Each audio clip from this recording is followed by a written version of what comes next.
All year long, there have been talks of defensive line help. Well, today they've got it. Live from Madison Square Gardens, the Indianapolis Colts had the 11th round draft pick. They picked Dwight Freeney, a 269-pound, 6 feet tall senior. The trash you see here today is being cleaned up by 35 juveniles who couldn't clean up their acts. So now they have to clean up the streets. A great new concept to get consumers in the store is to try it before you buy it. That's why Sam Club is in search for the world's smartest shopper. Right now. Fire destroyed their church, but not their faith. Services went on today for one area parish just days after tragedy. There was a joyful sound heard at the River Township Community Center. Members of North Salem Christian Church packed in today for worship and fellowship after a fire destroyed their church home. The fire that gutted North Salem Christian Church last week may have destroyed the building, but did not burn a hole in the hearts of the members' congregation. Smoke may make our activities at our building cease, but it can never stop the activities of our congregation. As I mentioned, the food pantry will be in operation this week. AYS and preschool will begin again this week. Sunday services, board meetings, other meetings, they haven't stopped. Just because we have stopped holding them at 6 North California Street, the life of the church goes on. And so it does, with some borrowed furnishing and supplies and lots of love from the community. We're still here, and the Methodist Church wants to just give you all the help you need.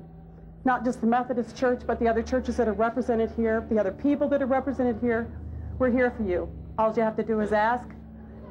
Let us know what you need. We'll provide it. We'll help you get it.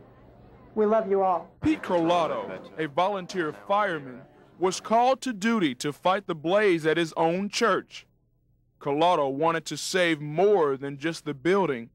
He wanted to save the community's history. Many people grew up, were born and raised in this church, and we have members that are in their 90s. I've been a member of this community for about 12 years, but it's a big part of my life and a big part of the lives of the members of our congregation, so it's a big loss for the community. However, the blaze and smoke were just too much for the fire department to handle.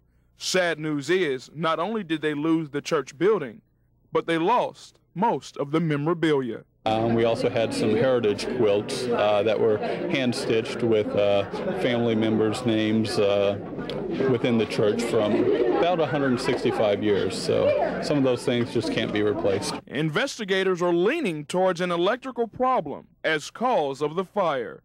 Steve Grimes, Fox 59 News.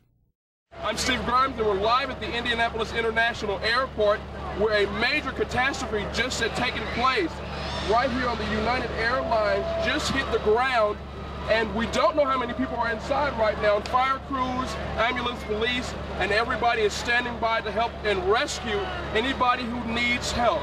We'll have more as further developments come available to us. The family members of Nancy Lyons are continuing their hard search this Saturday morning in the surrounding areas of Carthage, Indiana, because the family knows as time goes by, the chances of finding Nancy are slim. The traveling exhibit finally landed here in Indianapolis at the Children's Museum. Star Wars has finally made it. Many local Indiana Hoosiers complain and nag that there's just not enough to do in the city. Well, get your pens and VCRs ready, because coming up next, I'll give you a list of Indy's hotspots. One thing you could do for about $25 on the weekend is rent out a horse and carriage and ride through downtown Indianapolis. Or as always, local favorites, the Circle Center Mall for convenience, shopping, food, fun, and more activities. Also a hot new concept to downtown Indianapolis is books and lattes. Check out Borders right here. And of course, there's concerts and drinks at the Hard Rock Cafe.